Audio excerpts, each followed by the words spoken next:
Good morning, everyone. Today we're taking an important step forward in our fight to protect and safeguard our democracy for generations to come. It is a day long in the making. The Protecting Our Democracy Act, a landmark package of sweeping democratic reforms, will, among many other things, prevent future presidential abuses of power, restore our system of checks and balances, and protect our elections from foreign interference. This bill is a crucial part of our democracy agenda. Like the For the People Act and the John Lewis Voting Rights Act, it will allow our government to function as intended, so that we're not focused on the unscrupulous behavior of a president bent on subverting our democracy when we're meant to be championing the good work of the American people who sent us here to accomplish on their behalf. Donald Trump made this legislation a necessity, but this is bigger than about any one particular president. It's about our values, our ideals, and our future. It's about our democracy and about creating a system of justice and government that works for us. The former president trampled many of our sacred norms and institutions, violating laws and breaking long-standing precedent with shocking ease. It demonstrated over the last 4 years just how vulnerable our democracy was, how dependent we are on norms of office and precedent that we thought were inviolate, that it turns out can be violated with impunity. That cannot happen again, no matter who is in power, whether it be a Democratic president or Republican president. The Protecting Our Democracy Act will ensure that no president can abuse their power and weaponize their office for political or personal gain. It will bar our elected leaders from placing their own personal and financial needs above the needs of the American people. It will do so through a variety of means, including the expedition of congressional subpoenas, the protection of whistleblowers and inspector generals. It'll provide an enforcement mechanism for the Emoluments Clause. It'll stiffen penalties under the Hatch Act. It will strengthen the independence of the Justice Department and ensure that no president can violate the law with impunity by tolling the statute of limitations for violations of law either before office or during office by a president of the United States. It will better protect the Congress's power of the purse and put limits on presidential declarations of emergency meant to circumvent the Congress's power of the purse.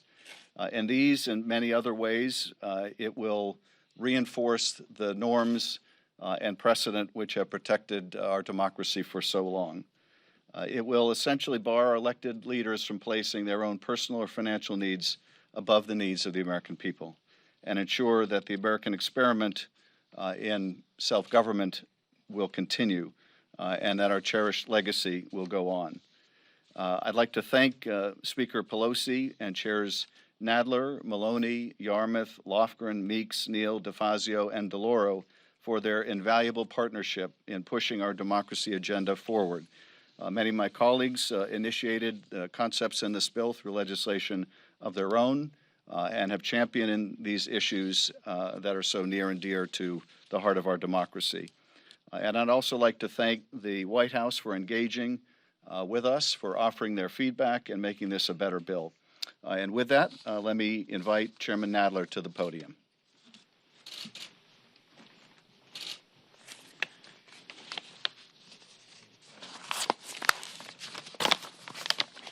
Well, thank you very much.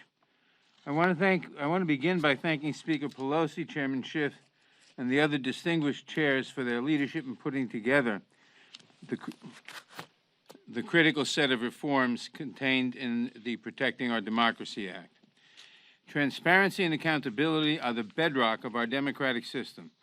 They are the essential guardrails that protect against unchecked executive power, but recent experience has uncovered weaknesses that point to the desperate need for reform in these areas. Although many of these reforms were informed by our experience with the prior administration, they are forward-looking, and they protect against abuses by any president of any party. Importantly, many of them are also based on proposals that have bipartisan support. Over the course of its oversight responsibilities, the Judiciary Committee has uncovered several areas in which reform is urgently needed. For example, Justice Department policy holds that a sitting president cannot be prosecuted, no matter how serious the crimes he or she may have committed. And when the president leaves office, particularly if he or she has served 2 terms, in many cases the statute of limitations will have run on their crimes, and they will be immune from prosecution. In effect, this policy has turned the presidency into a get-out-of-jail-free card. That is why we included my legislation, the No President is Above the Law Act, which would hold the statute of limitations while a president is in office so that prosecutors could consider prosecutions after their term is over. In the prior administration, we witnessed blatant interference with pending criminal cases at the Department of Justice on matters that directly implicate the president, such as the Roger Stone sentencing, the Michael Flynn prosecution, and the Russia investigation. This is why we included Chairman Jeffries' legislation to require that the Attorney General maintain a log of certain contacts with the White House for review by the Inspector General and, where necessary, by Congress. Another vital provision in this bill would strengthen Congress's ability to enforce its subpoenas. Although the executive branch in Congress can and should usually resolve oversight disputes through a process of good faith, negotiation, and compromise, there are times when Congress must sue to enforce its rights in court. But today, the administration intent on stonewalling Congress can be rewarded by a cumbersome court process that enables the administration to simply run out the clock and to avoid any meaningful oversight. This is an invitation to unchecked executive power and abuse. That is why the Protecting Our Democracy Act, that incorporates legislation by Congresswoman Madeleine Dean, which provides an expedited, streamlined process for the House and Senate to enforce a subpoena in the courts to ensure that we can conduct proper oversight. When the nation's founders wrote the Constitution, after having just fought a war against a tyrant, they stood fast to a key principle, that the executive must not be a king and must instead be accountable to Congress, to the people, and ultimately to the rule of law. It is vital that we reassert this important principle. I am proud to join my colleagues in introducing the Protecting Our Democracy Act so that we may restore these and other checks and balances that are so fundamental to our democracy. And now, it gives me great pleasure to introduce Chairwoman Maloney. Thank you, Jerry. Good morning, and I'm very proud to be here with all of my colleagues that have contributed to this important legislation. I'm particularly grateful to the leadership of Speaker Pelosi and Adam Schiff for bringing all of these ideas together under the Protecting Our Democracy Act that will restore checks and balances, accountability, transparency to our democracy.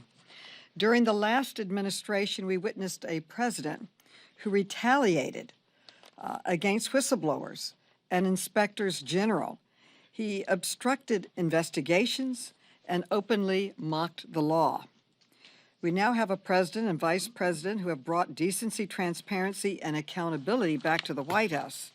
But it's important that we respond to the abuses of the last administration to prevent such horrendous behavior from happening again. The Protecting Our Democracy Act would put important guardrails in place to hold the president and his or her political appointees more accountable to the people they serve. For example, the bill would strengthen protections for inspectors general by allowing an IG to be removed only for specific reasons and preventing them from being fired for political retaliation for simply doing their jobs.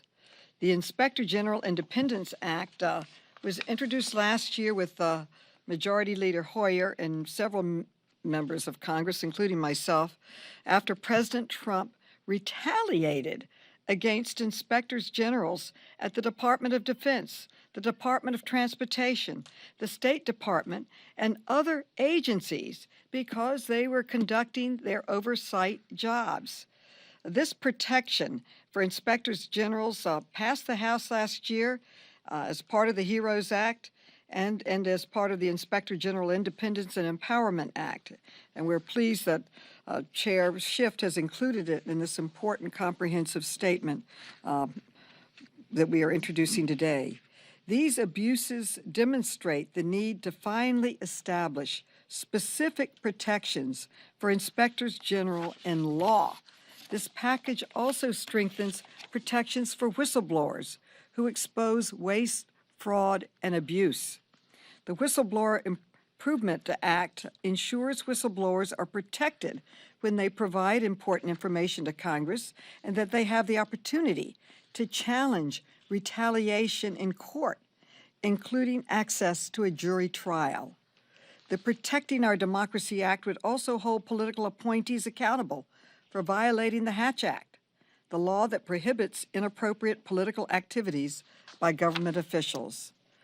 Our bill would strengthen this law by authorizing the Office of Special Counsel to send violations to the Merit Systems Protection Board for disciplinary action if the president fails to take action. Currently, career employees are often held to a higher standard than political appointees. That makes absolutely no sense, and it is simply wrong.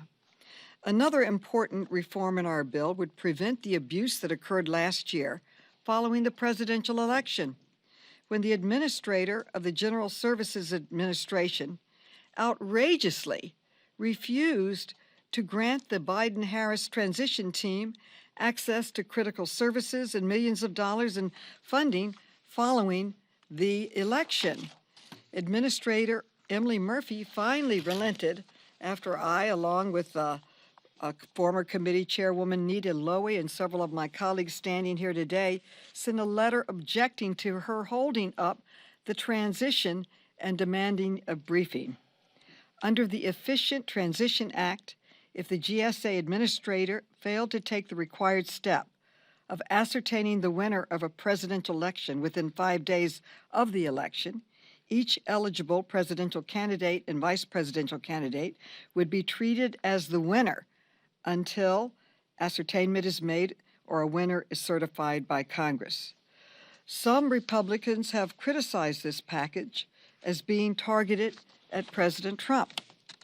We are introducing this package now when President Trump is no longer in office because we are committed to reforming the law to protect future abuses, no matter who is president. I urge all of my colleagues, Republicans and Democrats, to support accountability and oversight and balance of power by supporting this bill. And I yield back and introduce my colleague Zoe Lofgren, Chair of the Administration Committee.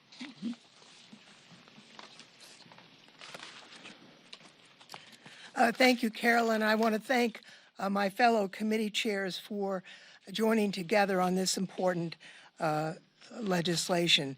The reforms in this bill weren't what many of us planned to do when we started this Congress, but after witnessing 4 years of the previous administration's grift, corruption, and disdain for democratic norms, it looks like they're necessary.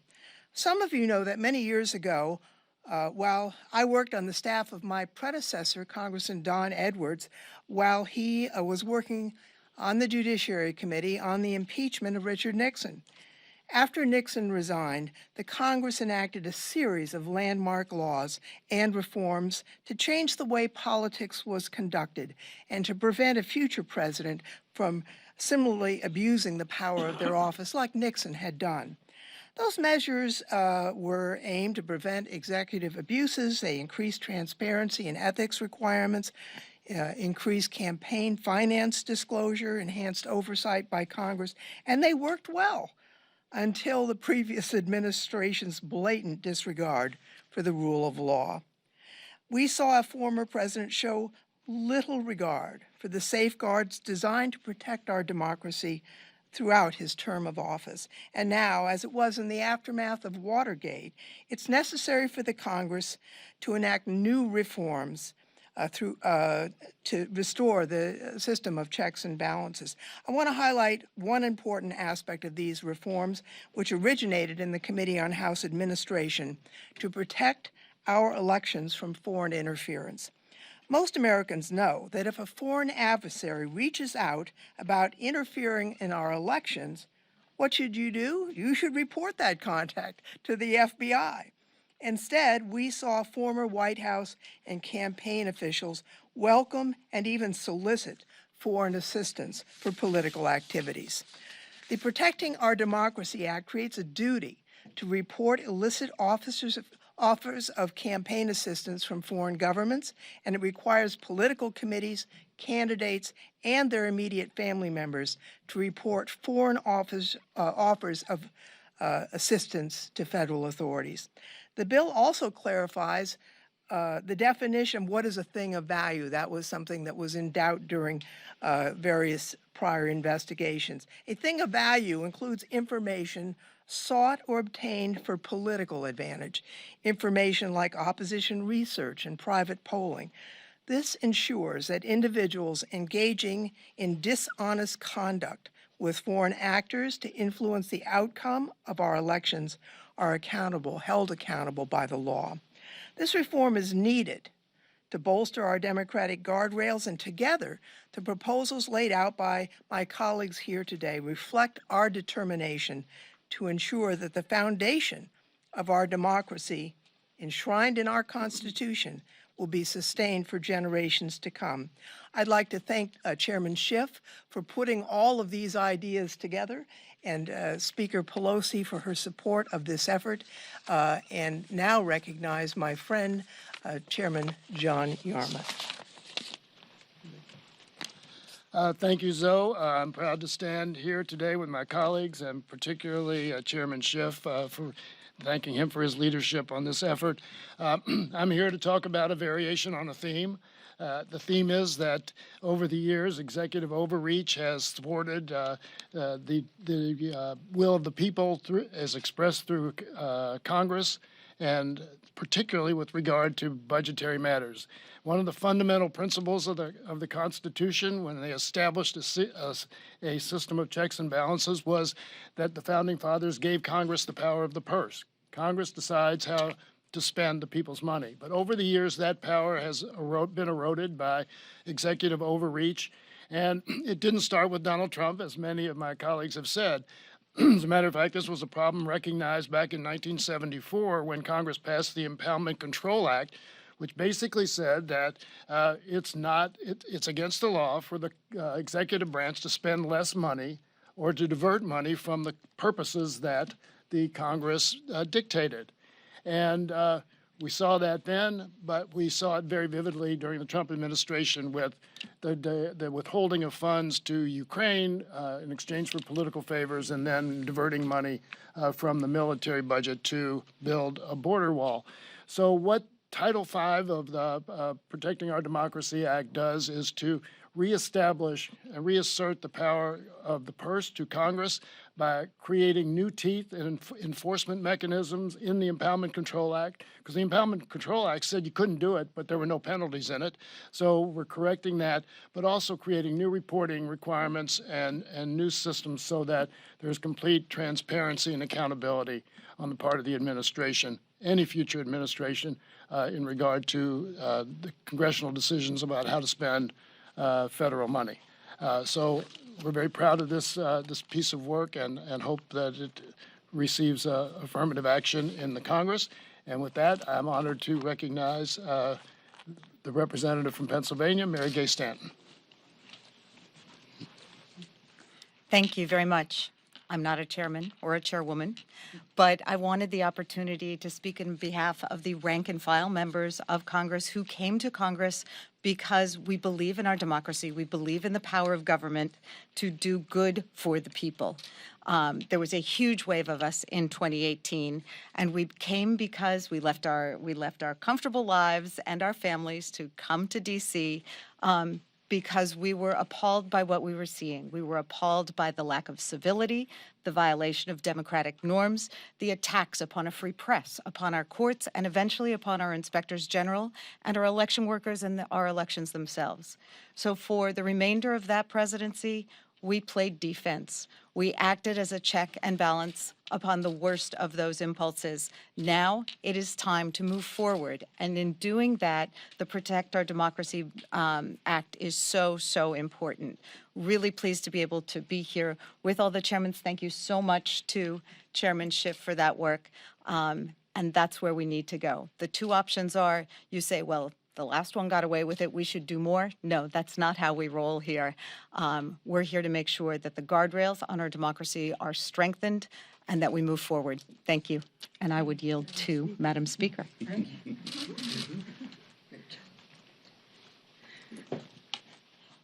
Thank you very much, Congresswoman Mary Gay Scanlon of the great state of Pennsylvania, for your tremendous leadership to protect our democracy. My apologies for being late. I was on the Mall where we had over 675,000 white flags fluttering in the wind as the number of people who have died from COVID. It was a work of art, and as you know, art is open to interpretation. We didn't want white flags to be surrender. We want them to be fluttering as a sign of life of the people who were here, lives lost, families missing them at the dinner table and the rest. And we're dangerously close to 700,000, which by some miracle we hope we never achieve. But we're making the point that we have now surpassed the number of people who died, surpassed the Spanish flu 100 years ago. You would think with science and awareness and communication that we would have done better. But the rejection of science and the misrepresentation in communication has taken us to a place we are. Thank God for President Biden for putting us on a different course where over 150,000 people have been fully vaccinated and more vaccinations that's back on the uptick. That's my reason for being late. My reason for being here is as simple as the title, Protecting Our Democracy Act. And I want to thank the mover and shaker of this, primarily Congressman Mr. Chairman of the Intelligence Committee, Adam Smith, Schiff. We got our Adams here. Smith is on the floor shortly. Adam Schiff. Adam Schiff has been protecting our democracy ever since he stepped into the public arena. More recently, more conspicuously, in protecting our democracy from destroying the separation of power. I'm honored to be here with Mr. Nadler, who has been a champion on this issue. I mean, such a long time, well before Congress, and when he speaks about it, he's such an inspiration.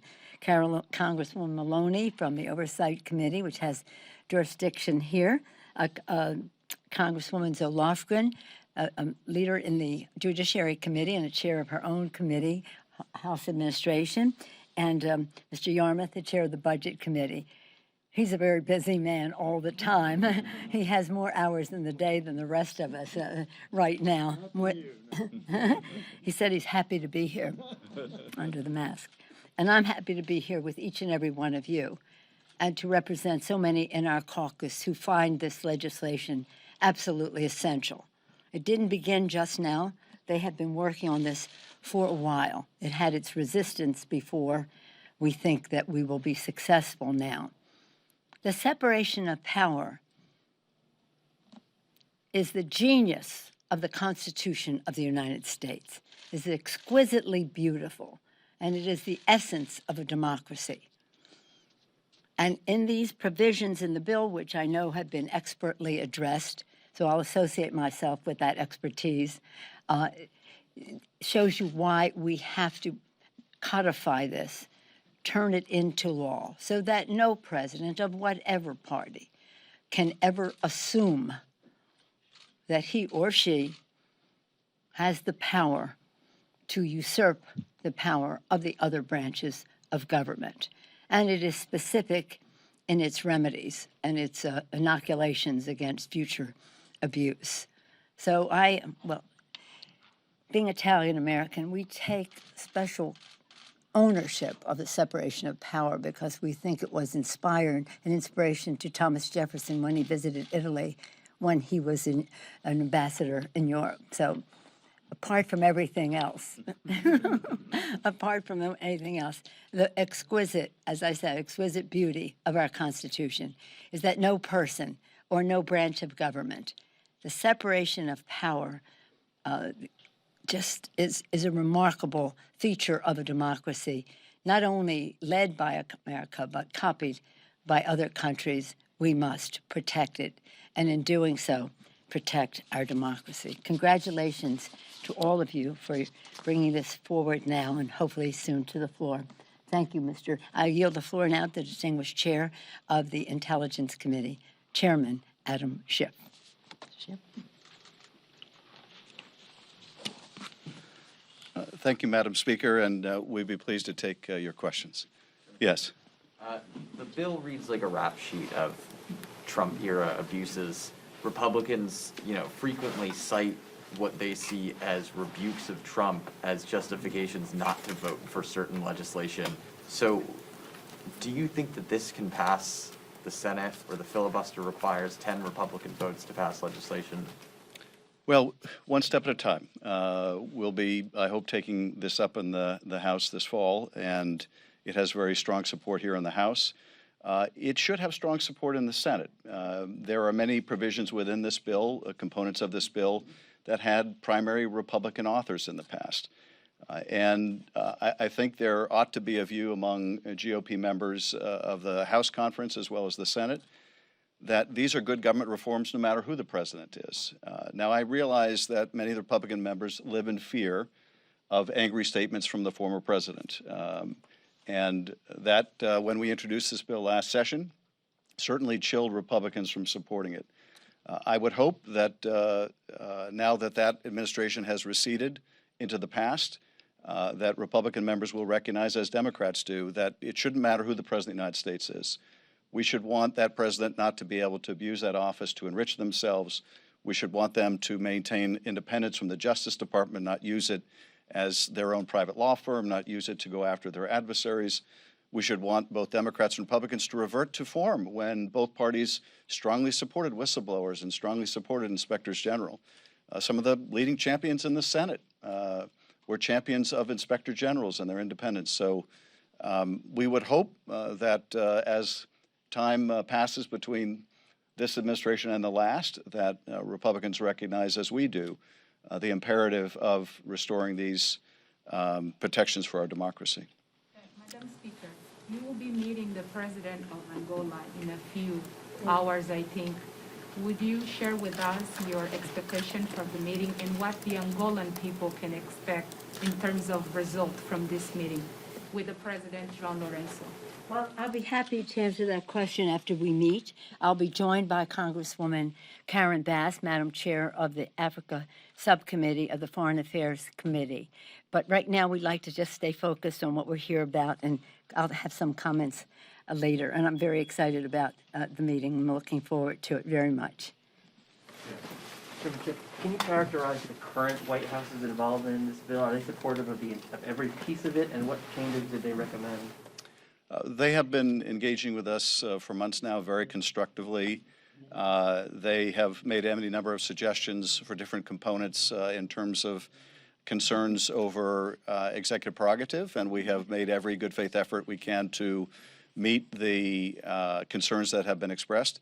I can't say we've reached agreement on each and every one, but we made changes, for example, to some of the provisions that would individually penalize people for refusing congressional subpoenas, to provide that in the case where there's an explicit claim of privilege, where there is an explicit instruction to someone, that could be stipulated to the court.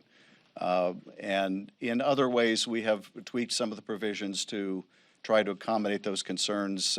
For example, with respect to the independence of the Justice Department, we have redacted a provision that would require internal communications.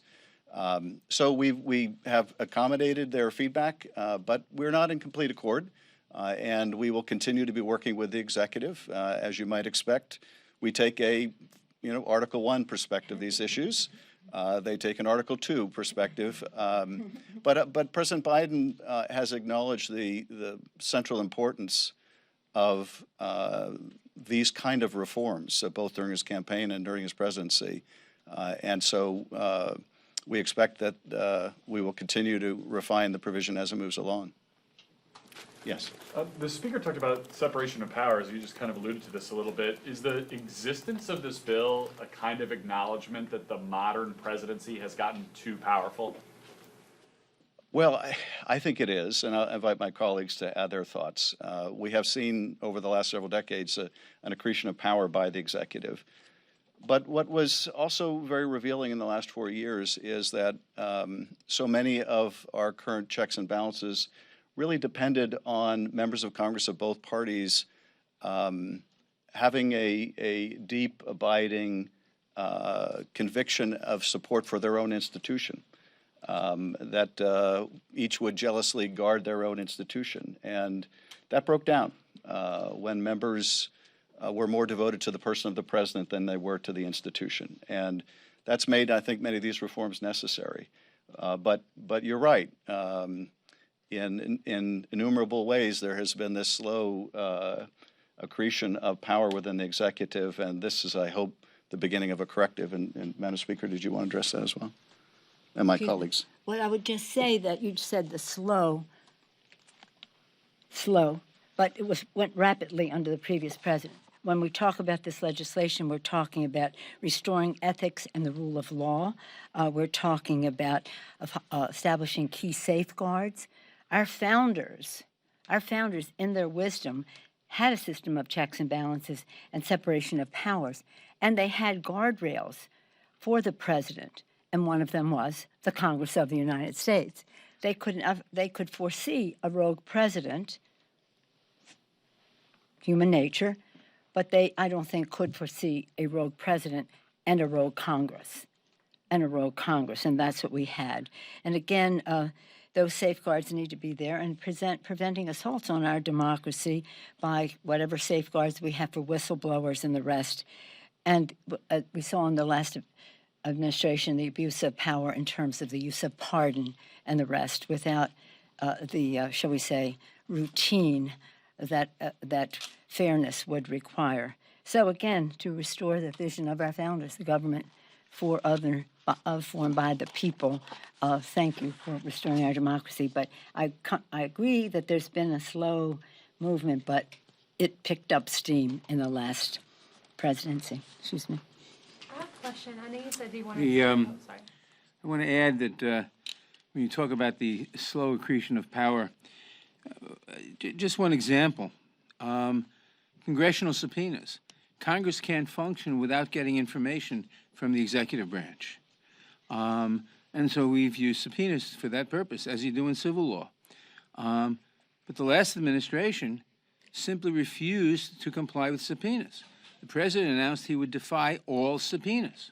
That's a quote. I will defy all subpoenas. And he instructed all his subordinates to defy all subpoenas. And we found that we couldn't enforce our subpoenas because they would run out the clock.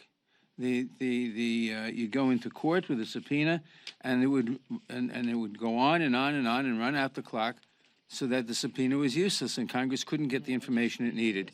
So part of this bill is legislation to say you can't do that. Is legislation to put very strict time limits on the subpoenas. That's just one example of the kind of accretion of power, and especially under this last administration, that we have to put an end to, and that we will.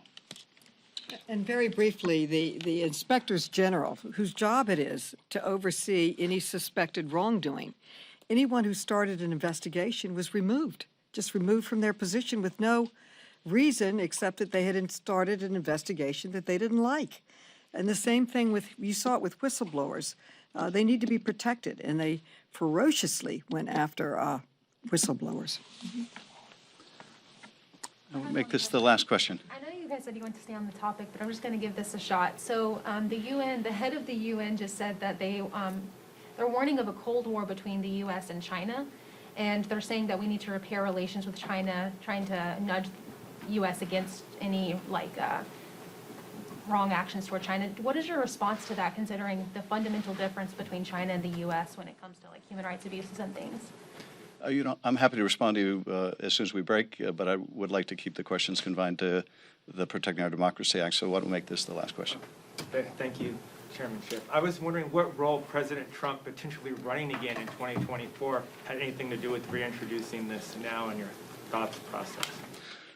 Well, I introduced this package last session, and I think as we have all expressed, this is important regardless of whether the former president runs again or we have some other president in the future who intends to break down the guardrails of our democratic institutions. So we view this as important for all future presidencies. And we hope that our colleagues across the aisle will view it the same way. They're as mindful as we are of not wanting to see these abuses take place again. They certainly wouldn't want a Democratic president to abuse their power the way the last president did. So just as with Watergate, yes, in part it was a look at what took place during that administration, but it was also, more importantly, a look forward to make sure that those kind of abuses didn't recur, and that's our intent as well. Thank you very much. With the Republicans at all on things in the bill, things they might support? I don't want to discuss our private conversations at this point, but thank you. you.